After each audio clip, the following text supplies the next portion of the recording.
بسم الله الرحمن الرحيم.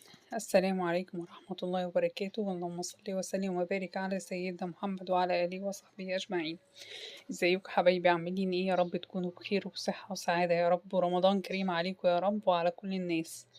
طبعا أنا عارفة ان انتوا زعلانين مني عشان بقالي أسبوع لا حس ولا خبر ولا فيديو ولا بس، وبتسألوا عليا وربنا ما يحرمني منكم خالص يا أحلى متابعين في الدنيا. ويعني مش عارفة أرد جمايلكم عليا ازاي، والله ربنا يخليكم ليا يا رب ويحفظكم. النهاردة قلت بقى أشغل الكاميرا وأعمل حتى إن شاء الله روتين بسيط كده، ايه وأطمنكم عليا. أنا هنا عندي شوفوا كومة مواعين كومة مواعين، وعايزة أقول لكم إن العصر أذن وأنا لسه ايه ما عملتش الفطار. مش عارفين والله، أنا قلت نعمل النهاردة مكرونة بشاميل ماشي، بس لقيت الحلة طبعا اللي أنا بعمل فيها الكبيرة متوسخة، فقلت لازم أغسلها الأول. فجيت بقى عشان أغسلها تمام، قمت كده أنضف المواعين اللي فيها كده، باحب أنضفهم الأول كده بالمَيّة وبعد كده إيه، ألاقي المواعين يعني أنزّل بواقي الأكل وبواقي الفضلات اللي كانت فيها وكدهوّة، وأكون ناقعاها عشان ما تكونش إيه، الفضلات ماسكة فيها. طيب هتقولوا لي إيه اللي أنتِ بتعمليه ده يا أم يوسف، وإيه اللي أنتِ لابساه في إيدِك ده؟ هاقول لكم يا جماعة ده كيس أنا لابساه في إيدي علشان الإيه، المواعين، وعشان مسحوق المواعين صابون المواعين اللي أنا باغسل بيه ده ما يجيش على إيدي.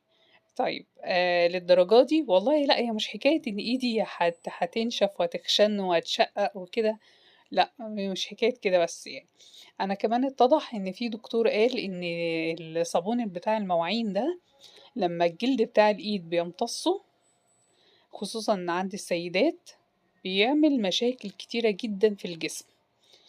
فبيبقى في مواد طبعًا كيميائية، المواد الكيميائية دي بتوصل للجسم ممكن تأثّر على حاجات كتير أوي، يعني ممكن ت ت يعني تأثّر على الغدد وتأثّر على ال يعني حاجات كتير، لدرجة إنه بيقول لك إن ممكن كمان الواحد يمرض منها وممكن ما يخسّش، في ناس كتير ما بتخسّش بسبب الكلام ده. فأنا قُلت على إيه، أنا ما عنديش جوانتي، فقُلت هالبس كيس كده في إيدي، بحيث إن أنا إيه، أقلل امتصاص الإيه، الصابون مسحوق الصابون ده على إيدي. وبالإضافة كمان إن أنتم ممكن تدهنوا إيديكم كده حتة فازلين قبل ما تبتدوا تغسلوا المواعين، علشان الفازلين بيعمل طبقة عازلة وبيمنع شوية من امتصاص الإيه، صابون المواعين على الإيدين. والله يا جماعة المعلومات دي أنا لسه عارفاها، فقُلت أفيدكم بيها. فعشان الكل يستفيد الواحد ياخد ثواب. فالمهم بقى بدأت اللي أنا أغسل أهو المواعين، وبدأت اللي أنا إيه، قُلت أغسل أول حاجة الله أكبر، الله أكبر، أشهد أن لا إله إلا الله. أغسل الحلة الكبيرة ديّة علشان دي اللي أنا هاخدها وأحط فيها الإيه، المكرونة. فغسلتها ودي المصفى برضه اللي أنا هاصفّي فيها المكرونة، قُلت دول أهم حاجة أغسلهم وأحطهم. مليت الحلة بعد كده وبدأت اللي أنا إيه، أهو حطيت المكرونة تتسلق، وقُلت عقبال ما المكرونة تتسلق هادخل أنشر الغسيل عشان أنا كنت غاسلة غسيل الفجر وإيه، ولسه ما نشرتوش وكنت حاطاه في البلكونة كده من غير غسيل. كنت عايزة أكنس البلكونة بس بقى إيه، ما حصلش نصيب. بس إن شاء الله لازم أنضف البلكونة، لإني كل أمّا آجي أغسل وأنشر التراب ده ممكن بييجي في الغسيل فبيبهدل الدنيا. فلازم على فكرة أكنس البلكونة وأنضفها كده عشان تبقى إيه، حلوة. بس ادعوا لي يا جماعة والله، الناس الجديدة اللي معايا كده لأول مرة تشوف القناة يعملوا لنا لايك واشتراك يا جماعة، واكتبوا لنا كومنتاتكم الحلوة اللي بتشجعني، يا أحلى أحلى أحلى متابعين في الدنيا. كومنتاتكم حلوة والله، وهي اللي بتخليني أكمل، وهي اللي بتخليني أصور، وهي اللي بتخليني أقوم أتشجع وأعمل إيه، حاجات كتير في البيت والله. فما تنسوناش في اللايك والاشتراك يا جماعة، وباشكر كل الناس اللي بتسأل عليا، كلكم والله على عيني وعلى راسي من فوق. هنا بقى بدأت أنشر، كنت ناشرة شوية هدوم خروج، وطبعًا عارفين إن الهدوم الشتوي بتبقى تقيلة أوي، فلازم تتنشر برّه، ولازم تقعد على الحبل بقى إيه، ييجي 24 ساعة عشان تنشف.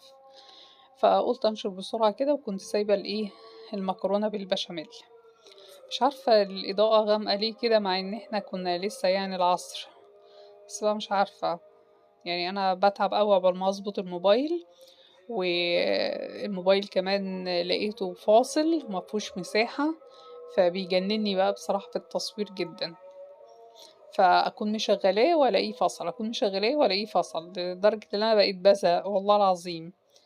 فادعوا لي كده ربنا يكرمني كده وإيه، بالموبايل ده وألاقي مساحة أصوّر فيها، مش عارفة المساحة بتروح فين، مع إني يعني ما عنديش حاجات كتير على الموبايل، بس مش عارفة، بس يعني الحمد لله يالّا ربنا كريم إن شاء الله. كده كنت يعني تقريبًا خلّصت أهو، هنا باقفل بقى وهنا باورّيكم كده أهو اللي أنا خلّصت الغسيل كلّه الحمد لله. غسيل الشتا ده بيبقى تقيل أوي، أوي. وهنا دي بُصّوا منظر الشارع ده كده ما شاء الله، شارع جميل، خصوصًا بقى بالليل لمّا الأنوار دي كلّها بتنوّر، بيبقى تحفة، تحفة، تحفة، تحفة. إن شاء الله ربنا يكرم وأبقى أصوّره لكم بالليل عامل إزاي، أو ممكن نبقى نعمل بث من البلكونة وأنا عاملة البث كده وأوريه لكم. ده ولد كده كان لابس وِش وبيخوّف الولاد، فكان عاجبني، فعقبال ما جيت أصوّره كان الوِش شاله. هنا بقى رُحت صفّيت المكرونة وباحط اللبن بقى عشان أعمل البشاميل. أنا جايبة لبن هنا بخير أهو، باعمله وبافضّيه في الحلة.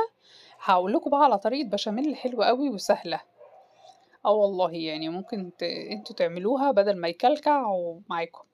أول حاجة بدل بقى ما تحمّري السمنة ويكلكع وتضربيه في الخلاط وتقعدي تضربيه لمّا إيدِك توجعِك، وأنا أصلًا ما كانش عندي وقت وأصلًا إيدي مش قادرة بصراحة.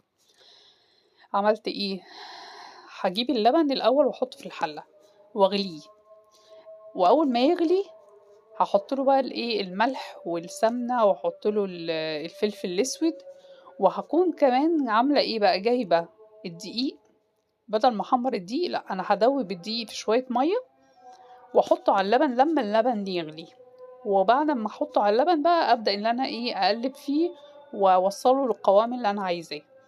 دي أسهل، أسهل، أسهل طريقة لعمل البشاميل، يعني دي اسمها بشاميل على البارد، بدل ما أحمّر السمنة لأ، قصدي بدل ما أحمّر الدقيق في السمنة لأ.